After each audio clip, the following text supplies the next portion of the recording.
नमस्कार, मी सूरज गवळी। आज आपल्यासोबत आहेत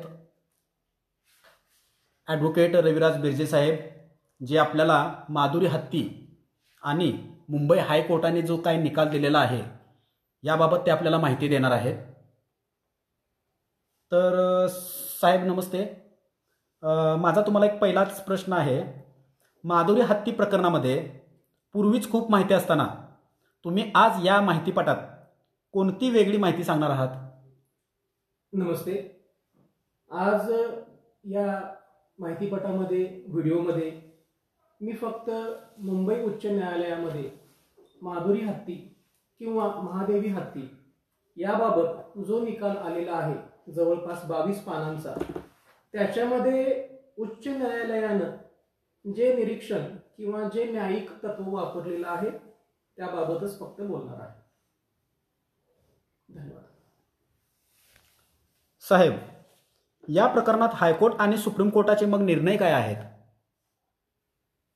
सर्वप्रथम मला हे सांगावंसं वाटतं की 4 जुलै रोजी मुंबई उच्च न्यायालयामध्ये या घटनेबाबत निर्णय हा राखीव ठेवण्यात आला होता आणि 16 जुलै रोजी म्हणजे गेल्या महिन्यामध्येच या प्रकरणाचा निर्णय आलेला आहे मुंबई उच्च न्यायालयामध्ये। या निर्णयाच्या विरोधामध्ये सुप्रीम कोर्टामध्ये देखील धाव घेण्यात आली, परंतु सुप्रीम कोर्ट यांनी देखील मुंबई उच्च न्यायालयाचा निर्णय, ज्याच्यामध्ये असं म्हटलेलं आहे की हा जो हत्ती आहे माधुरी नावाचा, याची रवानगी गुजरातमध्ये राधाकृष्ण ट्रस्टमध्ये करावी, हा निर्णय जो मुंबई उच्च न्यायालयाने दिला होता तोच निर्णय अबाधित ठेवण्याचं काम सुप्रीम कोर्टाने केलेलं आहे। ठीक आहे। मग न्यायालयीन कामकाजामध्ये नेमके पक्षकार कोण कोण होते? हा अतिशय महत्त्वाचा प्रश्न आहे, कारण या प्रकरणाला आता खूपच महत्त्व आलेलं आहे। अनेक लोकांच्या भावना या दुखावलेल्या आहेत, अनेक लोकांची अनेक मतं आहेत, पण कुठलंही निरीक्षण नोंदवण्यापूर्वी आपण हे पाहिलं पाहिजे की उच्च न्यायालयामध्ये जे कामकाज चाललं त्या कामकाजाच्या बाबतीमध्ये नेमक्या कोणत्या घडामोडी घडल्या आणि या घडामोडी घडताना उच्च न्यायालयासमोर कोणकोणत्या पक्षकारांच्या कोणकोणत्या बाजू समोर आल्या। सुरुवात करताना आपण हे पाहिलं पाहिजे की ही जी याचिका आहे की माधुरी हत्तीची रवानगी राधाकृष्ण ट्रस्ट गुजरात येथे करू नये, ही याचिका कुणी दाखल केली? तर हे सर्वांना माहिती आहे की नांदणीमधील जो मठ आहे त्या मठाच्या वतीनं ही याचिका दाखल केली होती। ही याचिका दाखल करत असताना जे विरुद्ध पक्ष होते ते विरुद्ध पक्ष एकूण 7 होते, परंतु यापैकी फक्त 3 लोकांचा जो काही प्रेझेन्स आहे किंवा उपस्थिती जी आहे ती फार महत्त्वाची होती। विरुद्ध पक्ष म्हणून एकूण 7 जरी पक्षकार असले तरी देखील मुख्य मागणी जी आहे ती 3 पक्षकारांच्या विरोधामध्ये होती। पैकी एक पक्षकार आहेत high power committee. High power committee म्हणजे उच्च अधिकार समिती, ज्यांनी हा आदेश दिला की माधुरी हत्तीची रवानगी गुजरातमध्ये करावी, हा एक पक्षकार। दुसरा जो पक्षकार आहे तो आहे Radhakrishna temple elephant welfare trust, जो मोतीखाडीमध्ये आहे, जामनगर गुजरात येथे। आणि तिसरा महत्त्वाचा पक्षकार आहे पेटा नावाचा, people for the ethical treatment of animals. असे 3 महत्त्वाचे पक्षकार होते। यासोबतच अजून 4 पक्षकार होते विरुद्ध पक्ष, ज्यांच्या विरोधामध्ये ही याचिका दाखल केली होती। ते आहेत भारत सरकार, दुसरा आहे wild life warden state of Maharashtra, तिसरा आहे चीफ फॉरेस्ट कॉन्झर्वेटर कोल्हापूर, आणि पाचवा आणि पुढचा आहे तो म्हणजे डेप्युटी फॉरेस्ट कॉन्झर्वेटर कोल्हापूर। एकूण 7 पक्षकार पैकी 3 विरोधामध्ये मुख्य मागणी करण्यात आलेली होती। आणि जो आदेश आहे हत्तीला ट्रान्सफर करावं, त्याची रवानगी कोल्हापूरमधून जामनगर गुजरातमध्ये करावी राधाकृष्ण टेम्पलमध्ये, हा आदेश हाय पॉवर कमिटी म्हणजेच उच्च अधिकार समिती नवी दिल्ली यांनी पारित केला होता। आणि या आदेशाच्या विरोधामध्येच मुंबई उच्च न्यायालयामध्ये याचिका दाखल केली होती की हा निर्णय अन्यायकारक असल्यामुळे रद्द करण्यात यावा। मग हा निकाल कोणत्या न्यायाधीशांच्या बेंचने दिला? या अतिसंवेदनशील मुद्द्याच्या बाबतीमध्ये उच्च न्यायालयामध्ये 2 न्यायाधीशांची समिती किंवा बेंच आपण म्हणू शकतो, कोरम म्हणू शकतो, ते बसलं होतं. आणि ते होते आदरणीय रेवती मोहिते डेरे मॅडम आणि नीला गोखले मॅडम यांच्या कोरमनं, यांच्या बेंचनं 16 जुलै 2025 रोजी हा निकाल पारित केलेला आहे. आणि हाय पॉवर कमिटी म्हणजेच उच्च अधिकार समिती यांचा जो निर्णय आहे की माधुरी हत्तीची रवानगी गुजरातमध्ये करावी, हा निर्णय योग्य आहे असा निर्णय दिलेला आहे. या केसची पार्श्वभूमी थोडक्यात सांगू शकाल काय आहे नेमकी? हा विषय अतिशय मोठा आहे. 1992 पासून या बाबतीमध्ये अनेक घडामोडी घडत आहेत. थोडक्यात सांगायचं तर मी असं सांगेन, एक कमिटी आहे नवी दिल्ली येथील, त्या कमिटीचं नाव आहे हाय पॉवर कमिटी म्हणजेच उच्च अधिकार समिती. ही नवी दिल्ली येथे स्थित आहे. तर हाय पॉवर कमिटीनं माधुरी नावाचा हत्ती जो आहे याची रवानगी गुजरातमध्ये राधाकृष्ण ट्रस्ट येथे करावी असे एकूण 3 निर्णय दिलेले आहेत. हे 3 निर्णय जर आपण पाहिले तर याचा पहिला निर्णय जो आहे तो आहे 28 डिसेंबर 2023 रोजीचा, दुसरा निर्णय आहे 27 डिसेंबर 2024 रोजीचा आणि तिसरा आणि अंतिम निर्णय जो आहे तो आहे 3 जून 2025 रोजीचा. या तिन्ही निर्णयामध्ये हाय पॉवर कमिटी उच्च अधिकार समिती नवी दिल्ली असं म्हणते की या माधुरी नावाच्या हत्तीची रवानगी ही नांदनी येथून गुजरातमध्ये जामखेड गावामध्ये राधाकृष्ण ट्रस्ट येथे करणं योग्य आहे. हा एक निर्णय नसून 3 वेळेला हा निर्णय दिलेला आहे हाय पॉवर कमिटी द्वारे. आणि या निर्णयाविरुद्धच मठाने मुंबई उच्च न्यायालयामध्ये धाव घेतली होती, परंतु त्यांच्या लढ्याला अपयश आलेलं आहे. मुंबई उच्च न्यायालयामध्ये जे याचिकाकर्ता आहेत, मुंबई उच्च न्यायालयात जे याचिकाकर्ता आहेत ते कोण आहेत आणि त्यांना कोणता कायदा लागू होतो? मुंबई उच्च न्यायालयामध्ये जी याचिका दाखल केली गेली ज्याच्यामध्ये हाय पॉवर कमिटीचा निर्णय माधुरी हत्तीचं हस्तांतरण करावं गुजरातमध्ये, हा जो हाय पॉवर कमिटीचा निर्णय आहे आव्हानित केला गेला. तो आव्हानित करण्याचं काम नांदणीमधील एक जैन मठ आहे त्यांच्यातर्फे हा आव्हानित केला गेला. तर ते पिटिशनर होते आणि या मठाला महाराष्ट्र पब्लिक ट्रस्ट 1950 हा कायदा, महाराष्ट्र सार्वजनिक न्यास हा कायदा लागू होतो आणि हा मठ बेळगाव नांदणी येथे स्थित आहे. मुंबई उच्च न्यायालयामध्ये जी याचिका चालवली त्यामधील विरुद्ध पक्ष नंबर 6 हे कोण आहेत व त्यांचे कार्यक्षेत्र कुठे आहे? सुरुवातीलाच मी सांगितलेलं आहे की जी याचिका दाखल झाली मुंबई उच्च न्यायालयामध्ये त्याच्यामध्ये 3 महत्त्वाचे पक्षकार आहेत विरुद्ध पक्ष आणि 4 पक्षकार तितकेसे महत्त्वाचे, पण मेन मुख्य याचिका जी आहे ती 3 लोकांच्या विरोधामध्ये आहे. यापैकी 6 नंबरचा विरुद्ध पक्ष जो आहे तो आहे Radhakrishna temple elephant welfare trust. हा ट्रस्ट गुजरातमध्ये आहे, जामनगर येथे, आणि गावाचं नाव आहे मोती खाडी. या ट्रस्टचं काम याचिकेमध्येच पान नंबर 5 मध्ये जो निकालपत्र आलेला आहे त्याच्यामध्येच दिलेला आहे की हा विरुद्ध पक्ष 6 जो आहे तो आहे हत्तींची काळजी घेणारा एक प्रकारचा NGO म्हणू शकतो किंवा एक एलिफंट केअर सेंटर आपण याला असं म्हणू शकतो. आणि यांचं काम आहे जे जखमी हत्ती आहेत, ज्यांना सोडून दिलेलं आहे, ज्यांची काळजी घेतली नाही, ज्यांची सुटका केलेली आहे, ज्यांच्याकडे दुर्लक्ष केलेलं आहे किंवा ज्यांच्यावरती अत्याचार झालेला आहे, अशा हत्तींचं पुनर्वसन करायचं आणि त्यांना पुन्हा धडधाकट करून एक चांगली वागणूक द्यायची, अशा प्रकारचा यांचा उद्देश आहे असं एक तरी या निकालपत्रामध्ये पान नंबर 5 वरती दिसत आहे. आणि याच NGO मध्ये गुजरातच्या माधुरी हत्तीची रवानगी होत आहे, झालेली आहे. या केसमध्ये जी पेटा नावाची जी संस्था आहे ती नेमकी कोण आहे? विरुद्ध पक्ष 6 राधाकृष्ण ट्रस्ट असेल किंवा विरुद्ध पक्ष 7 पेटा नावाची संस्था असेल, या दोन्ही संस्था सरकारी संस्था नाही. यांना आपण एक प्रकारे नॉन गव्हर्नमेंट ऑर्गनायझेशन म्हणू शकतो किंवा NGO असं म्हणू शकतो. तर यांचं जे 7 नंबरची संस्था जी आहे त्यांचं काम आहे प्राण्यांच्या अधिकारांचं रक्षण करणं असं हे म्हणतात पेटा. काही लोक आहेत ज्यांना वाटतं की पेटा नावाची संघटना जी आहे ती अयोग्य कृत्य करते किंवा ते जसं दाखवत आहेत की आम्ही प्राण्यांचं संगोपन करण्यासाठी प्रयत्न करतो. काही लोकांना पेटाचे मत त्यांचं कार्य योग्य वाटत नाही, काही लोकांना योग्य वाटतं. पण पेटा किंवा राधाकृष्ण ट्रस्ट या काही सार्वजनिक किंवा सरकारी यंत्रणा नाहीत, या खाजगी यंत्रणा आहेत, खाजगी ट्रस्ट आहेत.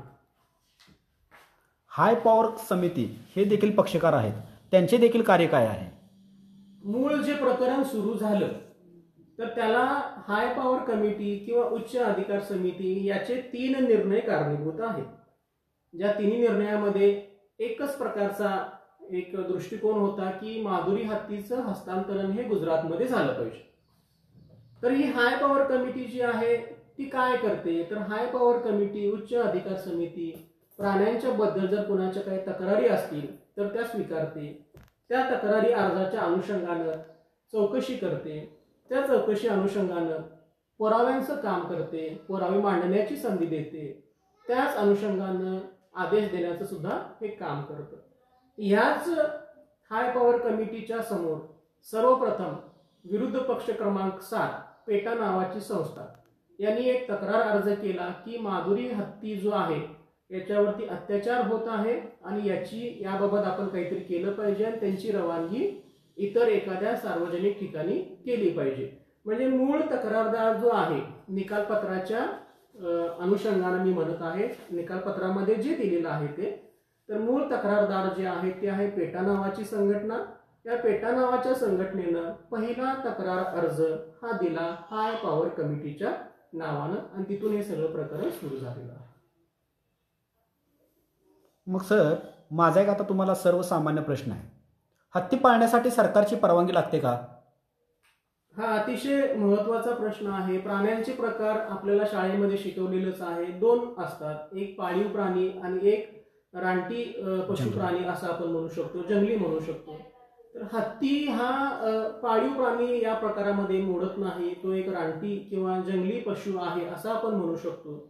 आणि रानटी जे पशु पक्षी आहेत त्यांना पाळायचं असेल तर तुम्हाला ते पाळता येत नाही, तुम्हाला परवानगीची आवश्यकता असते सरकारची. आणि ह्या परवानगीची तरतूद wild life protection amendment rules 2004 Maharashtra याच्यामध्ये आहे. आणि याची परवानगी घेऊन तुम्ही रानटी पशु पक्षी जे आहेत त्यांचं पालन तुम्ही करू शकता. आणि अशा प्रकारची परवानगी या मठाकडं होती, कायदेशीर होती, अधिकृत होती. त्यामुळं हत्ती पाळण्याच्या बाबतीमध्ये एक मुद्दा अतिशय स्पष्ट आहे की हा हत्ती कायदेशीर होता, मठाच्या ताब्यामध्ये होता आणि त्याला मठानं संपूर्णपणे परवानगी घेतलेली होती. हत्ती पाळण्याची परवानगी मिळाल्यानंतर हत्तीची देखभाल व्यवस्थित होते की नाही याची तपासणीची परवानगी कोणाला आहे? म्हणजे हे तपासण्याची परवानगी कोणाला आहे? आता ह्याच्यामध्ये हा मुद्दा अतिशय महत्वाचा आहे आणि मला असं वाटतं की या मुद्द्यावरती लक्ष केंद्रित करणं फार गरजेचं होतं आणि हे कुठेतरी राहून गेलेलं आहे असं मला जाणवतं.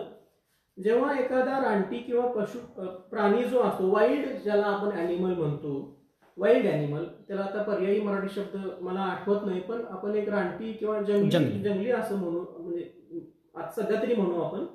तर वाईल्ड ॲनिमल्सला जेव्हा तुम्ही ते पाळा अशी तुम्हाला परमिशन मिळते, परवानगी मिळते, त्यावेळेला ती परवानगी ही कंडिशनल, ज्याला आपण म्हणतो अटी शर्तींना अधीन राहून असते.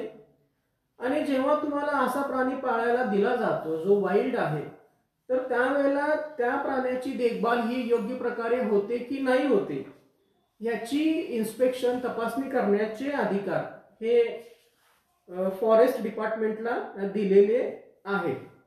त्याच्यामध्ये चीफ वाईल्ड लाईफ वॉर्डन आले, चीफ फॉरेस्ट ऑफिसर आले आणि डेप्युटी फॉरेस्ट कॉन्झर्वेटिव्ह ऑफिसर आले. असे अनेक लोकांना याचे अधिकार दिलेले आहेत, या सरकारी यंत्रणा आहेत. तर यांनी वेळच्या वेळेला दरवर्षी 2 वर्षानंतर काही महिन्यानंतर तो जो प्राणी आहे जो दिलेला आहे एखाद्या संस्थेला संघटनेला तर त्याची देखभाल व्यवस्थित होते की नाही होते याच्यावरती लक्ष ठेवणं हे गरजेचं आहे. मग आता प्रश्न असा उपस्थित होतो की या 3 लोकांना म्हणजे फॉरेस्टचे अधिकारी असतील, वाईल्ड लाईफ वॉर्डन असतील वगैरे वगैरे सरकारी यंत्रणा यांना जर हे अधिकार दिलेले असतील तर 1992 पासून आज तागायत त्यांनी किती वेळा त्यांचं इन्स्पेक्शन केलं. म्हणजे जर त्यांचा असा आरोप आहे की त्या हत्तीची देखभाल होत नाहीये तर ह्या सरकारी यंत्रणा ज्या आहेत ते इतके दिवस काय करत होत्या, त्यांना आत्ताच कशी जाग आली, असे प्रश्न हे सर्वसामान्य लोक उपस्थित करत आहेत. जर खरोखर हत्तीला त्रास होत होता तर इतके वर्ष कुठलीही तक्रार किंवा कुठल्याही इन्स्पेक्शन मध्ये ह्या गोष्टी का नाही आल्या 1992 किंवा 90च्या सालापासून ते आज तागायत. आणि पेटानंच ही तक्रार दिल्यानंतरच हा मुद्दा समोर का आला. म्हणजे सरकारी यंत्रणा इतके दिवस गाफील का राहिल्या. म्हणजे याचा अर्थ असा घेता येऊ शकतो का की हत्तीची तब्येत किंवा त्याची काळजी ही अतिशय उत्कृष्ट प्रकारे घेतली गेली होती, असा त्याचा एक प्रकारे आपण अर्थ घेतला पाहिजे. कारण सरकारी यंत्रणांनी कुठलंही इतक्या वर्षांच्या मध्ये कुठलाही अहवाल दिलेला नाही. हे सर्व अहवाल हे गेले 2 वर्षांमधले आहेत. इतके वर्ष या संस्थांनी संघटनांनी ह्या ज्या सरकारी यंत्रणा ज्या आहेत वाईल्ड लाईफ वॉर्डन, फॉरेस्ट अधिकारी यांनी कुठलाही रिपोर्ट का दिला नाही हे एक प्रश्नचिन्ह आहे असं मला वाटतं. उच्च अधिकार समिती सर्वात प्रथम माधुरी नावाच्या हत्तीची रवानगी राधाकृष्णन हाय ट्रस्टमध्ये करावी हा निर्णय कधी पारित केला. मी पूर्वी सांगितल्याप्रमाणे माधुरी हत्ती उर्फ महादेवी हत्ती याची रवानगी ही राधाकृष्ण ट्रस्ट विरुद्ध पक्ष 6 यांच्या NGO मध्ये किंवा त्या केअर सेंटरमध्ये करावी असे निर्णय 3 आहेत. पैकी सर्वप्रथम निर्णय जो आहे तो पारित झाला होता 28 डिसेंबर 2023 रोजी, म्हणजे साधारण 1.5 ते 2 वर्षापूर्वी. हा जो निर्णय आहे हा पहिला निर्णय होता आणि या निर्णयाच्या विरोधामध्ये जे याचिकाकर्ते आहेत त्यांनी असं मत मांडलं की आमची कोणतीही बाजू न ऐकून घेता हा निर्णय दिलेला आहे तेव्हा तो अयोग्य आहे. तेव्हा हा पहिला निर्णय जो आव्हानित झाला होता 28 डिसेंबर 2023 रोजी. या निर्णयावरती मग पुढे काय झालं. या निर्णयावरती जो मठ आहे त्यांनी अशी भूमिका घेतली की कुठलाही आदेश पारित करण्यापूर्वी किमान एक संधी दिली पाहिजे आणि त्यांची भूमिका ही अत्यंत योग्य होती. कारण इतके वर्ष तो हत्ती त्या मठामध्ये जर होता तर तो हत्ती जेव्हा हस्तांतरित करण्यात आला किंवा तसा निर्णय ज्यावेळेला पहिल्यांदा घेण्यात आला 28 डिसेंबर 2023 रोजी तर त्यावेळेला किमान थोडी तरी पुरावे बाजू मठाची ऐकून घेणं हे हाय पॉवर कमिटीचं उच्च अधिकार कमिटीचं काम होतं. असं कुठंही बाजू ऐकून घेण्याचं काम हाय पॉवर कमिटीनं न केल्यामुळं हा निर्णय एक्स पार्टे ऑर्डर या तत्वावरती एकतर्फी आदेश, आमची कोणतीही बाजू न ऐकून घेता पारित केलेला आदेश या तत्वावरती मठानं आव्हानित केला. मला सांगा हत्तीची रवानगी वाहतूक करण्याचे अधिकार नेमके कोणाला आहेत. हे देखील अधिकार परवानगी किंवा रवानगी ट्रान्सफर जे आहे वाहतूक करणे हत्तीची वगैरे हे सर्वाधिकार जे आहे ते वाईल्ड लाईफ वॉर्डन आणि फॉरेस्ट अधिकारी यांना दिलेले आहे. त्यानंतर उच्च अधिकार समितीने मठाची बाजू ऐकून घेतली का. हो, म्हणजे ज्या वेळेला हा मुद्दा समोर आला की बाबा मठाची कोणतीही बाजू न ऐकून घेता, आणि हा अतिशय चुकीचा निर्णय होता की मठाची बाजू ऐकून न घेणं. कारण निर्णय तर झालेला आहे, हत्ती तर मठाच्या ताब्यामध्ये होता. 28 डिसेंबर 2023 रोजी पहिला निर्णय आला. हा निर्णय पारित करताना किमान एकदा तरी मठाची बाजू ऐकून घेणं गरजेचं होतं. ही कुठलीही बाजू ऐकून न घेता घाई गडबडीमध्ये एक प्रकारे निर्णय झाला की काय असं वाटतं. आणि याबाबत मग जेव्हा ते हायकोर्टमध्ये गेले, मठ हायकोर्टमध्ये याचिका दाखल झाली त्यावेळेला त्यांची बाजू ऐकून घेण्याचं मंजूर केलं HPCनं, हाय पॉवर कमिटीनं. आणि 12 जून 2024 आणि 29 नोव्हेंबर 2024 असे 2 रिपोर्ट्स आणि बाकीचे पुरावे स्वीकारण्याचं मान्य त्यांनी केलं HPCनं, हाय पॉवर कमिटीनं. त्यानंतर उच्च अधिकार समितीचा अंतिम निर्णय काय होता मग. पहिला निर्णय जो आला होता तो होता 28 डिसेंबर 2023 रोजी, ज्याच्यामध्ये उच्च अधिकार समिती असं म्हणते की माधुरी हत्तीची रवानगी जी आहे ती मठामधून जामनगरला झाली पाहिजे. हा एकतर्फी निर्णय होता. याविरुद्ध याचिका दाखल झाली मठातर्फे. HPCनं उच्च अधिकार समितीनं मान्य केलं की आम्ही बाजू ऐकून घेऊ. पुन्हा सुनावणी लागली. त्या सुनावणीमध्ये पुरावे केले गेले आणि दुसरा निर्णय जो आहे तो उच्च अधिकार समितीचा पारित झाला.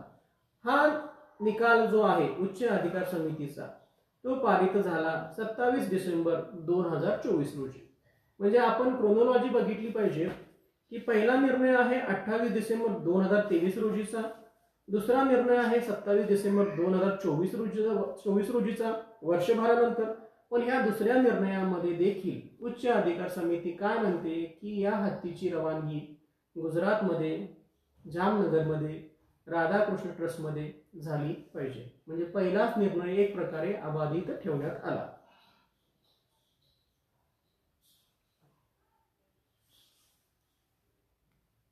या निर्णयाविरुद्ध मठाने काय केले? आता नैसर्गिक आहे, हा देखील निर्णय हा आव्हानित केला गेला.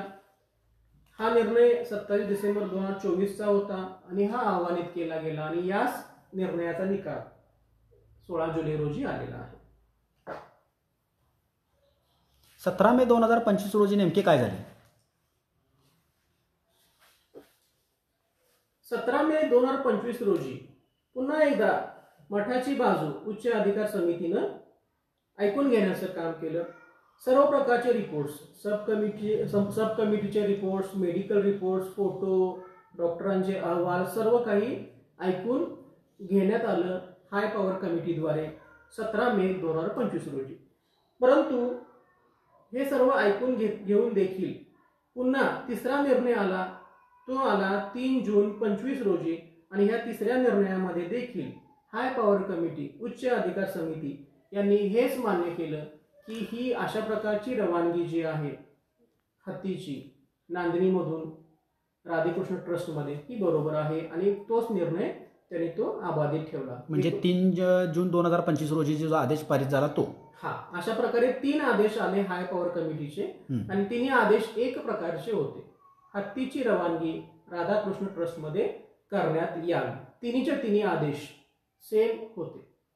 या याचिकेमध्ये मठाने कोणकोणते मुद्दे मांडले? मठाने जी मुद्दे उपस्थित केले होते अतिशय चांगले मुद्दे त्यांनी उपस्थित करण्याचा प्रयत्न केला आणि त्याबद्दल त्यांना खरोखर त्यांचं कौतुकच केलं पाहिजे. म्हणजे ही बाजू लावून धरण्याचं काम या मठानं खूप चांगल्या प्रकारे केलं आणि आज देखील ते करतायत.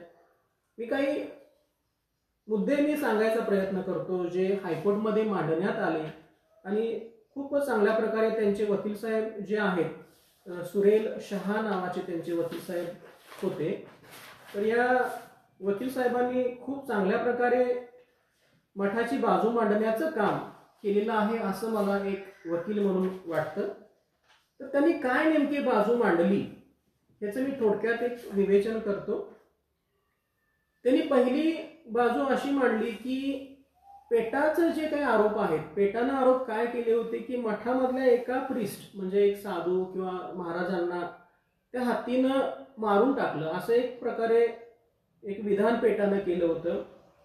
तर ते असं आहे की पृष्ठ क्रमांक 9 परिच्छेद 5 मध्ये ते वाक्य आलेलं आहे की it is the PETA fail to consider that the complaint made by the PETA that the elephant killed the head priest of the petitioner math was false.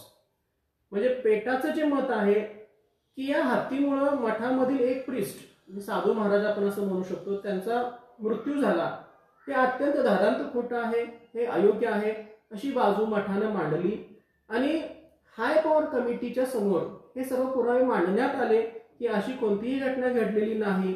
Death certificate जे आहे, जे साधू महंत वगैरे ज्यांचं निधन झालं त्यांचे डेथ सर्टिफिकेट देखील रेकॉर्ड समोर आणण्याचा प्रयत्न केला. पण हाय पॉवर कमिटीनं ह्याला फारसं महत्व किंमत दिली नाही अशी बाजू मठानं मांडली आणि जी योग्य बाजू होती की पेटानं जे आरोप केलेले आहेत की हत्तीमुळे निधन झालं त्या महंत साधूंचं वगैरे, हे अयोग्य आहे ही बाजू मांडण्याचं काम मठातर्फे केलं गेलं पहिलं. दुसरं आहे, हत्तीच्या संदर्भामध्ये अनेक प्रकारचे मेडिकल सर्टिफिकेट्स समोर आलेले आहेत. याकडे देखील हाय पॉवर कमिटी, उच्च अधिकार समिती यांनी दुर्लक्ष केलेलं आहे. अशी एक बाजू मठानं मांडलेली आहे आणि ती देखील बाजू त्यांच्या वकील साहेबांनी चांगल्या प्रकारे मांडलेली आहे. HPCनं काही सब कमिटी, उपसमित्या स्थापन केल्या होत्या, त्यांचे देखील रिपोर्ट्स समोर आलेले आहेत, पण त्याचा देखील योग्य प्रकारे अभ्यास किंवा त्याला देखील योग्य किंमत उच्च अधिकार समितीनं दिलेली नाही. ही देखील बाजू मठानं मांडली. त्यानंतर हाय पॉवर कमिटीनं तो जो हत्ती आहे त्या हत्तीशी संबंधित जे काही धार्मिक त्यांचे अधिकार आहेत, कृत्य आहेत, याकडे देखील त्यांनी दुर्लक्ष केलेलं आहे. अशी बाजू हायकोर्टमध्ये मांडण्यात आलेली आहे.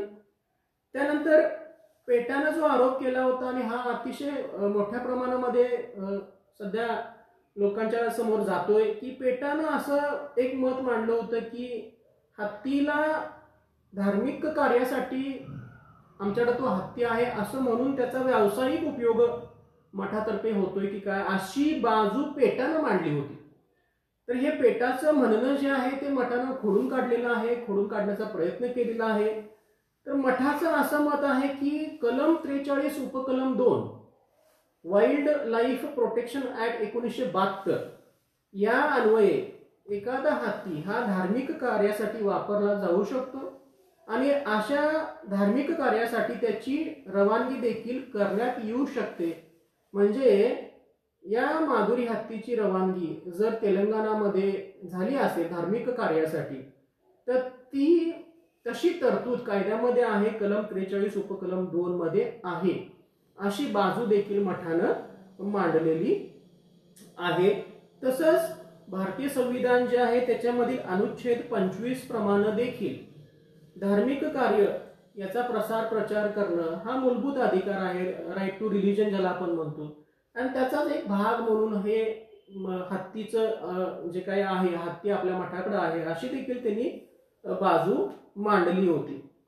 त्याच्यानंतर हत्तीच्या पाठीवरती ज्या जखमा झाल्या होत्या त्या जखमा देखील अतिशय तीव्र वेगाने त्या बऱ्या होत आहेत, बऱ्या झालेल्या आहेत, अशी बाजू मठातर्फे मांडण्यात आली. नंतर असंही सांगण्यात आलं की मठाची आर्थिक स्थिती जी आहे ती अतिशय भक्कम असल्यामुळं हत्तीला जे जे काही लागेल त्याची सर्व जबाबदारी घेण्याची क्षमता मानसिक असेल, आर्थिक असेल, शारीरिक असेल, ही मठाकडे आहे, अशी देखील बाजू तिथं मांडण्यात आली, त्यांच्या वकील साहेबांच्या तर्फे मांडण्यात आली आणि जो एक खूप चांगला मुद्दा त्यांनी मांडला. त्यानंतर एक मुद्दा तिथं असाही आला की नांदणीमधून तेलंगणामध्ये जो हत्ती पाठवण्यात आला, माधुरी हत्ती, तर त्याला परमिशनची आवश्यकता होती, परवानगीची आवश्यकता होती. पण या बाबतीमध्ये फॉरेस्ट विभाग जो आहे त्याच्याकडूनच थोडेसे काही गोष्टी राहून गेल्या. त्यामुळं मुद्दामून आम्ही कुठलीही परवानगी न घेता तिकडे हत्ती पाठवला असं नाही, अशी देखील बाजू मांडण्यात आली. पृष्ठ क्रमांक 11 परिच्छेद 5 उपपरिच्छेद 6 मध्ये निकालपत्राच्या असं नमूद केलेलं आहे की the temporary transfer of the elephant to Telangana for religious function was on an inadvertent and incorrect understanding of the petitioner that the forest department shall give the required permission and NOC for the transfer. The error was bona fide and there was no ulterior motive on the part of the petitioner. म्हणजे जो हत्ती तिकडे पाठवला त्याच्यामध्ये चुकीची गोष्ट करण्याचा कुठलाही उद्देश नव्हता मठाचा, अशा प्रकारचे एक निरीक्षण इथं आलेलं आहे. आणि पुढचा मुद्दा जो आहे तो असा आहे की मठातर्फे जी बाजू मांडली की हा हत्ती राधाकृष्ण टेम्पल मध्येच, ह्या ट्रस्ट मध्येच का पाठवायचा, तर त्यांना आपल्या हत्तींचं कलेक्शन एक प्रकारे वाढवायचं आहे की काय, अशी एक शंका येते. कारण इतक्या साऱ्या गोष्टी असताना त्याच ठिकाणी तो हत्ती का पाठवायचा. मग ह्याच्यामधून एक साटलोट दिसतंय की काय, अशा प्रकारची देखील बाजू त्याच्यामध्ये आलेली आहे. पुढं त्याच ह्याच्यामध्ये एक वाक्य आलेलं आहे पृष्ठ क्रमांक 11 मध्ये ते मी वाचून दाखवतो. The learned counsel for the petitioner म्हणजे math doubted the intention of PETA to urge the HPC to transfer the elephant to Radhakrishna temple instead in place of any other wildlife sanctuary, elephant sanctuary in any other state city except Jamnagar. म्हणजे जामनगर मध्येच का पाठवायचं, म्हणजे त्यांना तिथलं जे काही trust आहे राधाकृष्ण ट्रस्ट त्यांना आपल्या हत्तींचं कलेक्शन वाढवायचं आहे का, अशा प्रकारची देखील बाजू मठातर्फे मांडण्यात आली.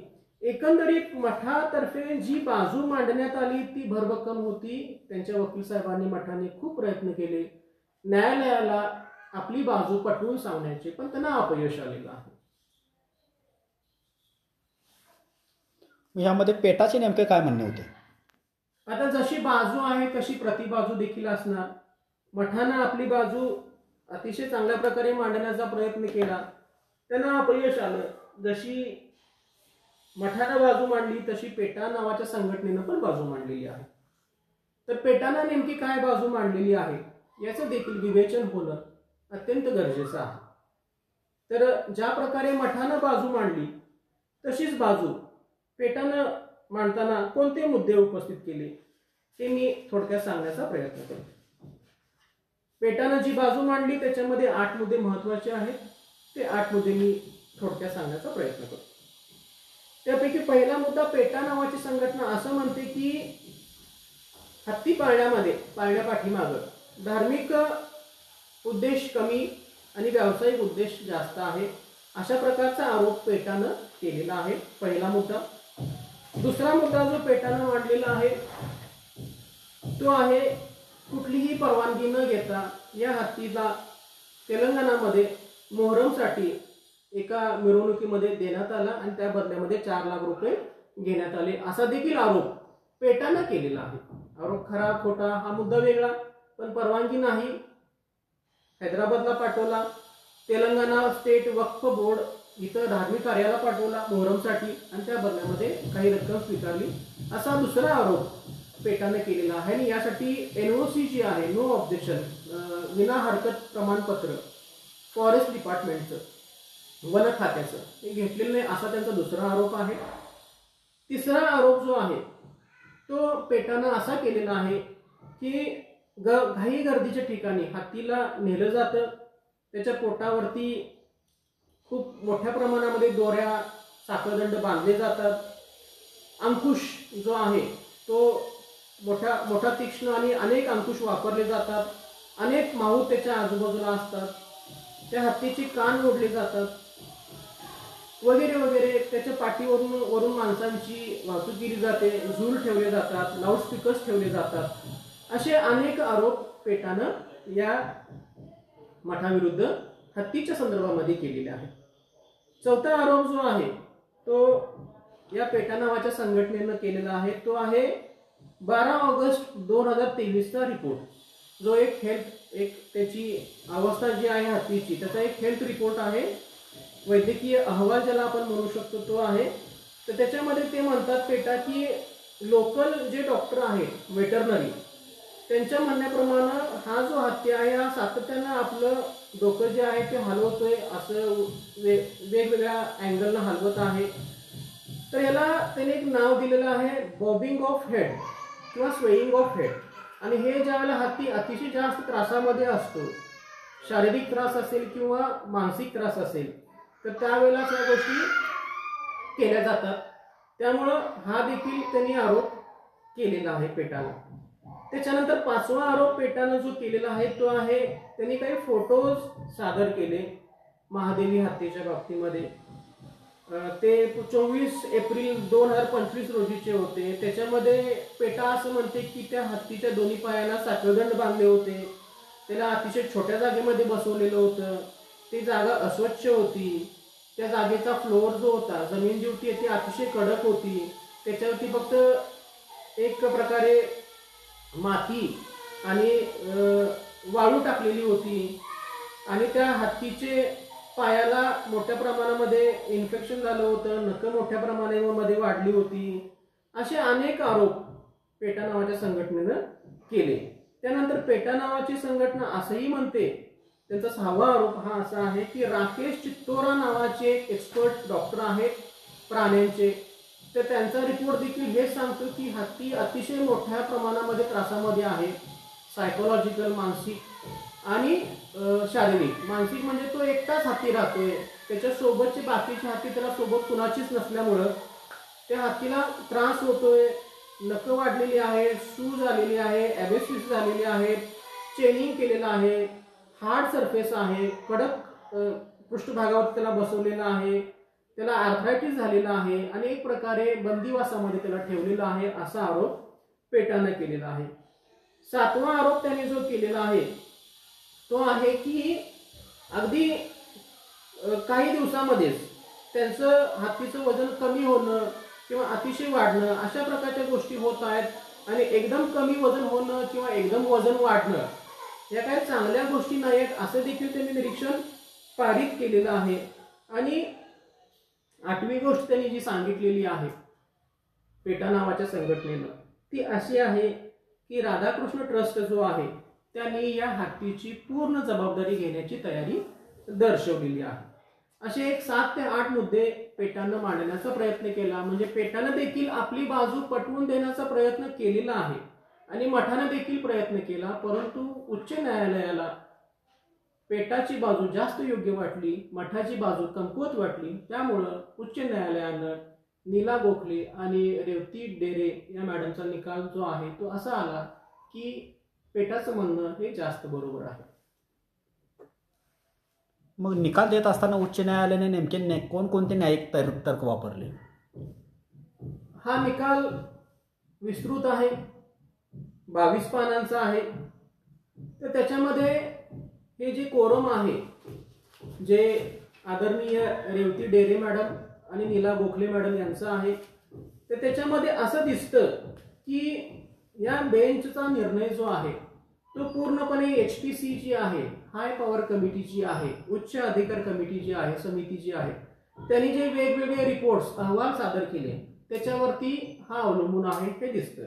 म्हणजे या निकालाचा सार आपण असं म्हणू शकतो, उच्च अधिकार समितीचे वेगवेगळे अहवाल, डॉक्टरांचे वेगवेगळे अहवाल, वेगवेगळे मेडिकल फोटोज, हत्तीची असणारी अवस्था याचा अभ्यास करून त्यांनी हा निर्णय दिलेला आहे असं जाणवतं.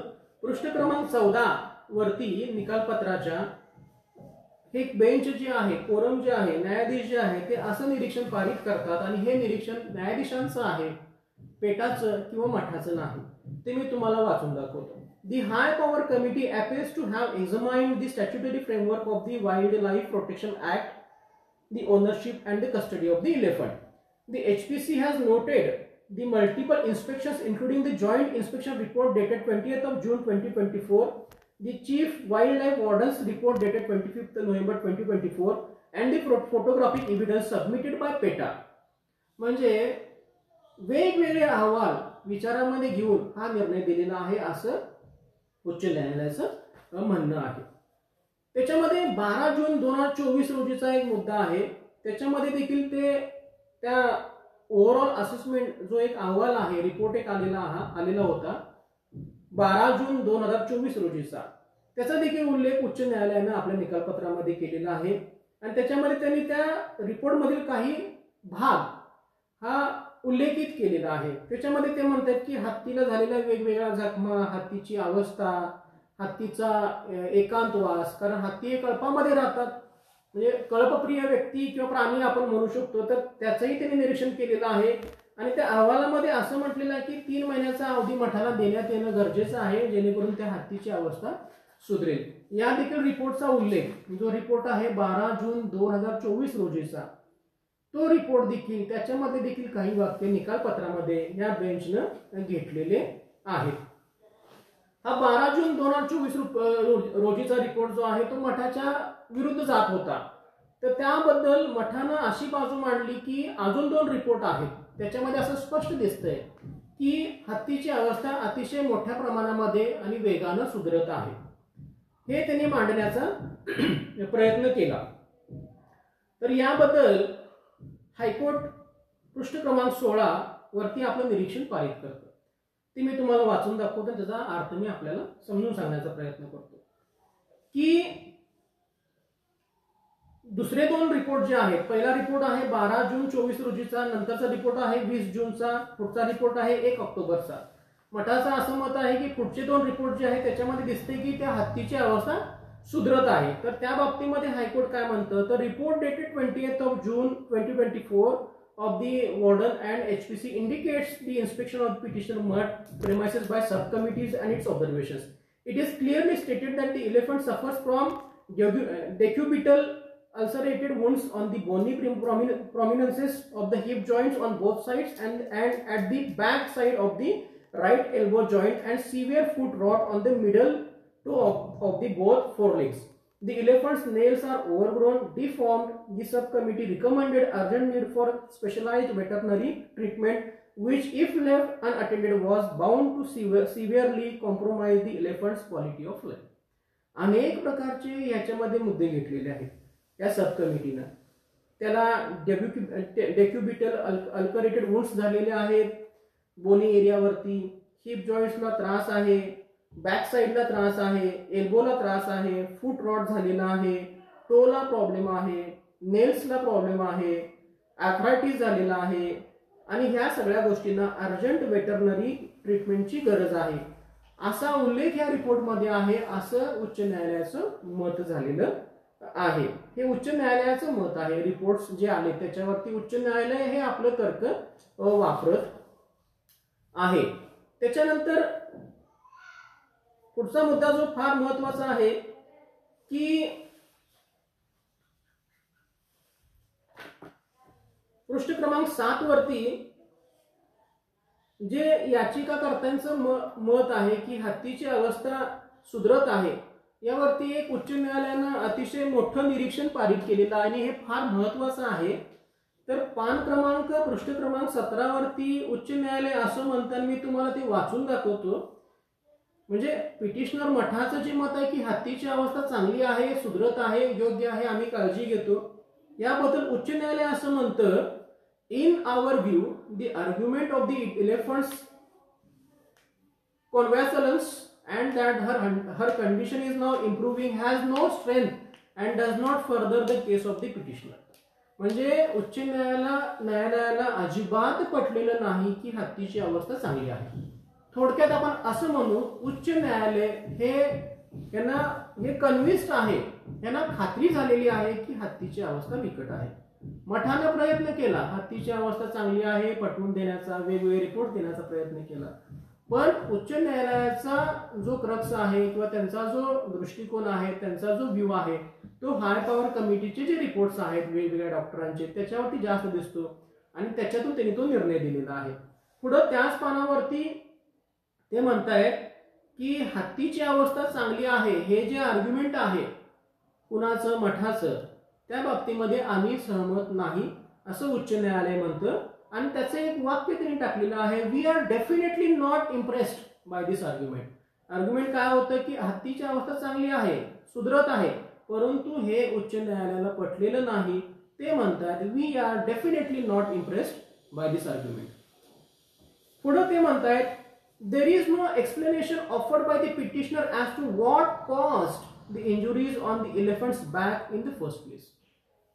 हत्तीच्या पाठीवरती ज्या जखमा झालेल्या आहेत किंवा अंगावरती ज्या जखमा झालेल्या आहेत हे मान्य आहे आणि त्या सुधरत आहेत असं देखील मठ म्हणतोय, पण या जखमा झाल्याच कशा याचं स्पष्टीकरण कुठेही देता आलेलं नाही मठातर्फे, असं उच्च न्यायालयाचं मत आहे. मग त्याच्यामध्ये उच्च न्यायालय असा अंदाज बांधतं की लाऊडस्पीकर्स किंवा माणसांची वाहतूक हत्तीच्या पाठीवरून मोठ्या प्रमाणामध्ये केली तरच अशा प्रकारच्या जखमा होऊ शकतात. The elephants back to carry loudspeakers and human beings during the processions, हे एक कारण असू शकतं असा एक अंदाज त्यांनी बांधलेला आहे. आणि त्यामुळेच उच्च न्यायालय म्हणतं the continued treatment of the elephant is callous. म्हणजे लाऊडस्पीकर म्हणजे हत्तीच्या पाठीवरती लाऊडस्पीकर ठेवण्यात आले होते असं यांना बहुतेक म्हणायचं असेल. आता खरी परिस्थिती माहित नाही, पण असं इथं निरीक्षण आलेलं आहे. माणसांची मोठ्या प्रमाणामध्ये वाहतूक, झूल ठेवणं किंवा लाऊडस्पीकर्स किंवा अंकुश वापरणं, जास्त प्रमाणामध्ये माऊथ वापरणं, असं निरीक्षण याच्यामध्ये आलेलं आहे. आणि त्यामुळे त्याची ट्रीटमेंट जे त्याला ती क्रूरपणे वागणूक दिलेली आहे असं उच्च न्यायालय म्हणत आहे. त्यानंतर 6वा जो निरीक्षण आहे ते असं आहे, 6वं जे निरीक्षण आहे ते असं आहे की पिटिशनर मठ जो आहे तो मोठ्या प्रमाणामध्ये हत्तीला सुविधा देण्याचा प्रयत्न करत आहे असं मठाचं मत आहे. आणि त्यांनी एक 6 पॉइंटची यादी देखील दिलेली आहे. उदाहरणार्थ 10,000 लिटरची टाकी पिण्याच्या पाण्याची, रोज 5 ते 10 किलोमीटर त्याला फिरायला नेणं असेल, रेग्युलर हेल्थ चेकअप्स असतील, त्याच्यानंतर आठवड्यातून एकदा दोनदा त्यांचा जो काही बसण्याचं ठिकाण आहे ते चांगलं करणं, सुशोभित करणं, त्याला सुविधा देणं वगैरे वगैरे आम्ही गोष्टी देत आहोत असं मठाचं किंवा देणार आहोत असं मठाचं मत आहे. पण यावरती देखील उच्च न्यायालयाने एक वाक्य लिहिलेलं आहे, एक निरीक्षण पारित केलेलं आहे, ते फार महत्वाचं आहे. The efforts made by the petitioner are too little and too late in this state. म्हणजे हे प्रयत्न तुम्ही करता हे चांगलं आहे, पण हे प्रयत्न फार कमी आहेत आणि खूप उशीर झालेला आहे असं उच्च न्यायालयाचं मत आहे. त्यानंतर 3 वैद्यकीय सर्टिफिकेट्स मठातर्फे देण्यात आले, 3 वैद्यकीय सर्टिफिकेट. तर ह्या 3 वैद्यकीय सर्टिफिकेट्स, वैद्यकीय अहवाल जे आहे जे मठातर्फे करण्यात आले होते, तर undoubtedly all the 3 health certificates provided by the doctors of the petitioner. म्हणजे पिटिशनर मठातर्फे 3 वैद्यकीय तज्ञ लोकांनी 3 प्रकारचे वैद्यकीय अहवाल दिले होते, सर्टिफिकेट्स दिले होते.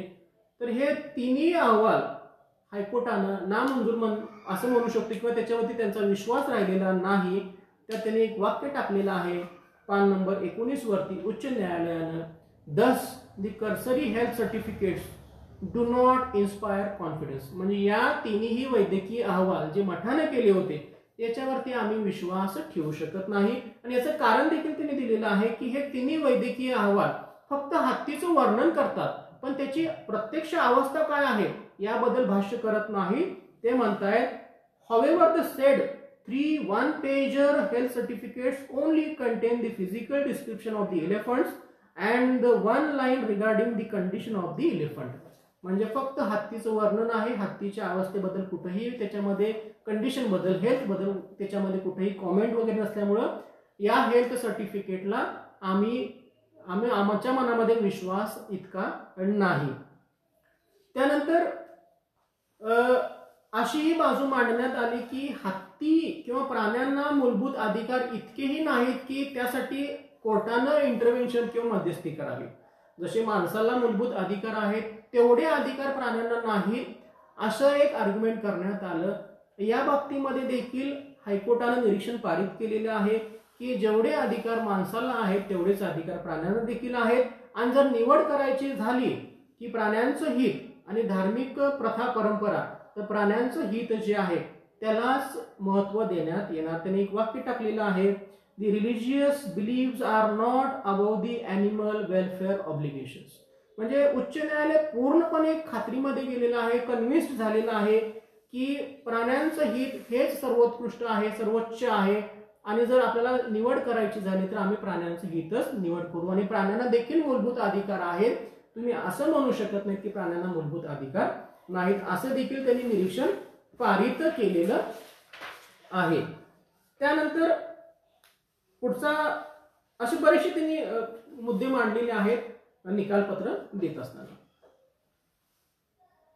मग आता एक शंका अशी आहे, माधुरी हत्तीला गुजरातमध्येच पाठवण्याचा निर्णय का झाला? हा अनेक लोकांच्या मनामध्ये हा प्रश्न निर्माण झालेला आहे. काही लोकांनी असं देखील म्हटलं की पेटा आणि अंबानीची जी काही तो ट्रस्ट आहे त्यांचं साठलोटं असावं किंवा चुकीच्या काहीतरी गोष्टी घडल्या असाव्यात, असंही लोकांच्या मनामध्ये भ्रम निर्माण झालेला आहे. तर त्याचं देखील उत्तर त्यांनी इथं निकालपत्रामध्ये आलेलं आहे. जर आपण हे निकालपत्र बघितलं, आणि माझं सगळ्यांना आव्हान आहे की निकालपत्र वाचा. मठानं देखील आपली बाजू मांडण्याचा खूप चांगला प्रयत्न केलेला आहे, पेटानं देखील आपली बाजू मांडण्याचा प्रयत्न केलेला आहे. तर ह्या प्रश्नाचं उत्तर याच्यामध्ये आलेलं आहे. म्हणजे हायकोर्ट काय म्हणतं की बाबा त्या हत्तीची अवस्था आत्ताच इतकी बिकट आहे असं हायकोर्टचं मत झालेलं आहे, हाय पॉवर कमिटीचं मत झालेलं आहे, डॉक्टरांचं मत झालेलं आहे, पेटाचं मत झालेलं आहे आणि राधाकृष्ण टेम्पल जो ट्रस्ट आहे त्यांचं देखील मत झालेलं आहे. तर ते काय म्हणतात की अशा हत्तीची वाहतूक आपल्याला जे हत्तींचं जे खास अभयारण्य म्हणू शकतो किंवा जे केअर सेंटर आहे तिथंच करणं गरजेचं आहे. मग हत्तींसाठी स्पेशल असं अरण्य वगैरे कुठं आहे, तर कुठंच नाही आहे. ते साऊथ इंडियामध्ये आहे, केरळमध्ये वगैरे आहे तिथं खाली. मग ते जर अंतर पाहता एवढ्या लांब त्या हत्तीला पाठवणं शक्य होईल का? मग जवळपास कुठेतरी बघा. मग त्यांचा पहिला प्रयत्न हा महाराष्ट्रामध्येच होता, पण महाराष्ट्रामध्ये असं हत्तींना विशेष असं अभयारण्य किंवा केअर सेंटर कुठंही नाही. मग महाराष्ट्राच्या बाहेर कुठं आहे, तर जामनगरमध्ये आहे. म्हणजे हे राधाकृष्ण टेम्पल ट्रस्ट जो आहे तिथं आहे. तेव्हा तिथे त्याला पाठवा, म्हणजे वाहतूक पटकन होईल, हे त्यांनी कारण दिलेलं आहे. म्हणजे जर महाराष्ट्रामध्ये जर असं एखादं ट्रस्ट किंवा सावली केअर सेंटर असतं, तर माधुरी हत्तीची रवानगी महाराष्ट्रामध्ये झाली असती. मग प्रश्न असा येतो की केरळमध्ये पाठवायचं का जवळ कुठं पाठवायचं? तर अशा प्रकारचं त्यांनी एक तर्क वापरलेला आहे. त्यांनी एक वाक्य त्यांनी टाकलेलं आहे, वी ऑल्सो वेड in the doubts raised by the petitioner regarding the suggestions of PETA to transfer the elephant only to Gujarat, not any other sanctuary, and explored the possibility of rehabilitating Mahadevi within the state of Maharashtra. But we are told that Maharashtra as yet does not have any elephant sanctuary. Sanctuaries exclusively carrying the elephant do exist in Kerala and in other states. म्हणजे महाराष्ट्रामध्ये कुठेही असं sanctuary अभयारण्य नाही हत्तींसाठी. केरळमध्ये आहे, गुजरातमध्ये आहे, राज्यामध्ये नाही. केरळला पाठवू शकत नाही, हत्तीची अवस्था बिकट आहे. त्यामुळं आम्ही निवड जामनगरची करतोय, त्या ट्रस्टची करतोय, असं एक निरीक्षण उच्च न्यायालयानं पारित केलेलं आहे. मग उच्च न्यायालयाने मठाला थेट दोष दिलेला नाही. अगदी बरोबर आहे. म्हणजे ही मठाची जम्याची बाजू आहे का? करेक्ट आहे. मठाची देखील म्हणजे टीका वगैरे हायकोर्टनं मठावरती केलेली नाही, म्हणजे अजिबातच टीका केलेली नाही. तुम्ही जर पृष्ठ क्रमांक 21 बघितलं तर त्याच्यामध्ये उच्च न्यायालय म्हणतंय, we have no doubt that the petitioner math may have had no deliberate intent to cause injury. म्हणजे हे जे काही घडलेलं आहे, हत्तीची अवस्था जरी आपण बिकट धरली तर हे काही मुद्दामून झालेलं नाही, त्याचा छळ करण्यासाठी झालेलं नाही. नकळतपणे काही गोष्टी होऊन गेल्या असतील, कारण हत्तीची काळजी कशी घ्यावी हे कदाचित माहीत नसेल. रानटी पक्षी प्राणी असल्यामुळं, वाईल्ड ॲनिमल असल्यामुळं त्या गोष्टी नकळतपणे झालेल्या आहेत. पण मठाचा उद्देश हत्तीला त्रास देणं हा अजिबात नव्हता, हे निकालपत्रामध्ये आलेलं आहे. We have no doubt that the petitioner math may have had no deliberate intention to cause injury to the elephant. However, in the given circumstances of the conflict of interest between the rights of the elephant and the rights of the petitioner mud to use the elephant in the discharge of its religious activities, priority must be given to the elephant's welfare. याच्यामध्ये पण त्यांनी म्हटलेलं आहे, मठाचा मुद्दामून त्रास देण्याचा कुठलाही उद्देश नाही, परंतु आम्हाला जर निवड करायची झाली तर आम्ही धार्मिक प्रथा आणि प्राण्यांचं हित यापैकी प्राण्यांच्या हितालाच महत्व देऊ, आणि त्यांनी ते दिलेलं आहे. मग आता या हत्तीचं पुढे काय होणार? आता जनमोहीम सुरू आहे, हत्तीला परत आणण्याचं वगैरे चालू आहे. परंतु आता हे प्रकरण उच्च न्यायालयातून सुप्रीम कोर्टामध्ये पण गेलं. सुप्रीम कोर्टाने पण तो निर्णय कायम ठेवलेला आहे. मग आता सुप्रीम कोर्टाचा निर्णय कायम असताना तो डावलून जर तो हत्ती पुन्हा परत आणला तर ह्याच्यामध्ये कंटेम्प्ट म्हणजे अवमान याचिका किंवा अवमान प्रकार होऊ शकतो का, याचा विचार केला पाहिजे. मला एक वकील म्हणून असं वाटतं की एकच पर्याय शिल्लक आहे, तो म्हणजे सर्वोच्च न्यायालयामध्ये रिव्ह्यू पिटिशन जी आहे, पुनर्विचार याचिका किंवा पुनरीक्षण याचिका जी आहे ती दाखल करायला पाहिजे, review petition before supreme court of India. आणि त्याच्यामध्ये पण अपयश आलं तर अजून एक पर्याय त्यांना राहतो, तो म्हणजे क्युरेटिव्ह पिटिशन. हे देखील ते करू शकतात. म्हणजे हत्तीला परत आणण्यासाठी अनेक कायदेशीर पर्याय उपलब्ध आहेत मठाकडं, आणि त्याचा वापर ते नक्कीच करतील. परंतु सर्वोच्च न्यायालयाचा निर्णय बाजूला ठेवून जर थेट हत्ती आणला तर अडचणी निर्माण होऊ शकतात. काही लोक असं म्हणतात की समजा तो जो मठ आहे जामनगरचा, त्यांनी तो हत्ती परत देतो म्हटलं तर काय, मग तो मठ जो आहे किंवा ते जे काही हत्तीचं जे केअर सेंटर आहे गुजरात मधलं, ते अडचणीमध्ये येणार, कारण त्यांचं देखील अफिडेव्हिट आहे की आम्ही हत्ती सांभाळायला तयार आहोत. मग मुद्दा असा येतो की तुम्ही जर हत्ती सांभाळायला तयार होता, मग तुम्ही आता का नाही म्हणताय, म्हणजे तुम्ही पहिला खोटं बोलला होता का? अशा प्रकारच्या अडचणी त्या गुजरातमधल्या ट्रस्टला सुद्धा निर्माण होऊ शकतात. याच्यातून मार्ग जो आहे, कायदेशीर मार्ग मी जो म्हणतोय तो आहे सर्वोच्च न्यायालयामध्ये रिव्ह्यू पिटिशन किंवा क्युरेटिव्ह पिटिशन दाखल करून तो होऊ शकतो. पण परस्पर निर्णय घेतला तर त्याच्यामध्ये सर्वोच्च न्यायालयाचा अवमान होऊ शकतो. लोकांच्या भावना दुखावलेल्या आहेत, हे बरोबर आहे. लोक त्या हत्तीशी अतिशय जवळीक त्यांची झाली होती, हे देखील बरोबर आहे.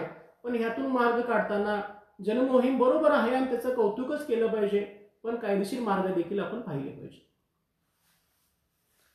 ठीक आहे, धन्यवाद सर. तुम्ही आज आम्हाला माधुरी हत्ती आणि मुंबई हायकोर्टाचा निकाल याबाबत तुम्ही आम्हाला जी काही माहिती दिली ती अतिशय चांगल्या प्रकारे दिली, सोप्या भाषेत दिली. सर्वसामान्य लोकांना कळेल अशा भाषेत तुम्ही आम्हाला ती सर्व माहिती दिली. आता यामध्ये राहतो प्रश्न एकच की ज्या लोकांना प्रश्न पडलेला आहे की हत्ती आणि हत्तीसोबत जे काय घडायला लागलं आहे, जे घडलं हे नेमकं का घडलं, तर मला असं वाटतं की सर लोकांनी मुंबई हायकोर्टाचा जो आदेश आहे तो वाचावा, तो समजून घ्यावा आणि मगच आपली मतं मांडावीत. आरोप प्रत्यारोप हे होतच राहतात, हे व्हायला नको. सगळ्यात महत्त्वाचं जे काय आहे तो म्हणजे भारताचा कायदा आणि कायद्याने दिलेला जो काही आदेश आहे तो आदेशच फार महत्त्वाचा आहे. अजून एकदा सर तुम्ही आम्हाला चांगल्या पद्धतीनं माहिती दिली त्याबद्दल मी तुमचे आभार मानतो. धन्यवाद. थँक्यू.